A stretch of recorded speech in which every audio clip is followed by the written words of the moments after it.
అంతరిక్షంలో హైదరాబాద్ భారతదేశ అంతరిక్ష పరిశోధన సంస్థ ఇస్రో ఆధ్వర్యంలో శ్రీహరికోటలోని సతీష్ ధావన్ స్పేస్ సెంటర్ నుండి విజయవంతంగా ప్రయోగించిన ప్రతిష్టాత్మక 100వ ప్రాజెక్ట్ NVS-02 బుధవారం ఉదయం ప్రయోగించిన ఈ రాకెట్ విజయవంతంగా అంతరిక్షంలోకి దూసుకెళ్లింది.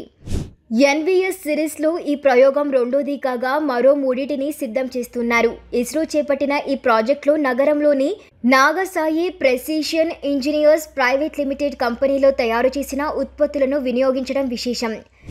ఈ శాటిలైట్లు వినియోగించే అతి సున్నితమైన లిథియం అయాన్ గ్లాస్ బ్యాటరీలను సురక్షితంగా అమర్చే స్లీవ్స్ను నాగసాయి ప్రెసిషన్ సంస్థ తయారు చేస్తుందని సంస్థ వ్యవస్థాపకులు BN రెడ్డి, బొమ్మారెడ్డి, నాగభూషణ్ రెడ్డి తెలిపారు. అయితే ఇస్రో చేపట్టిన ప్రాజెక్టులో నాగసాయి ప్రెసిషన్ భాగస్వామ్యం అందించిన ప్రాజెక్టులో ఈ NVS-02 ప్రయోగం 55వది కావడం విశేషం. శ్రీహరికోట నుండి ప్రయోగించిన NVS శాటిలైట్లో సోలార్ ఆధారంగా బ్యాటరీలు ఛార్జ్ అవుతాయి. ఈ విద్యుత్ శక్తితో శాటిలైట్ కమ్యూనికేషన్ వ్యవస్థ పనిచేస్తుంది. ఈ కమ్యూనికేషన్ వ్యవస్థ ఆధారంగానే అంతరిక్షంలోని విషయాలు మనకు చేరుతాయి. ఈ ప్రాజెక్టులో ఉపయోగించే లిథియం అయాన్ బ్యాటరీలు చాలా సున్నితమైనవి, సంక్లిష్టమైనవి.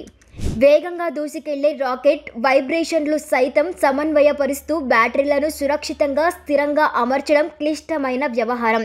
వీటిని అమర్చే స్లీవ్స్ బాడీ అంటే రక్షణ కవచాలని నగరంలో తయారు చేస్తున్నారు. దీనికి వినియోగించే ముడి పదార్థాలను ఇస్రో నియమాలకు అనుగుణంగా నాగసాయి కొనుగోలు చేసి తయారు చేసి ఇస్రోకు పంపిస్తుంది.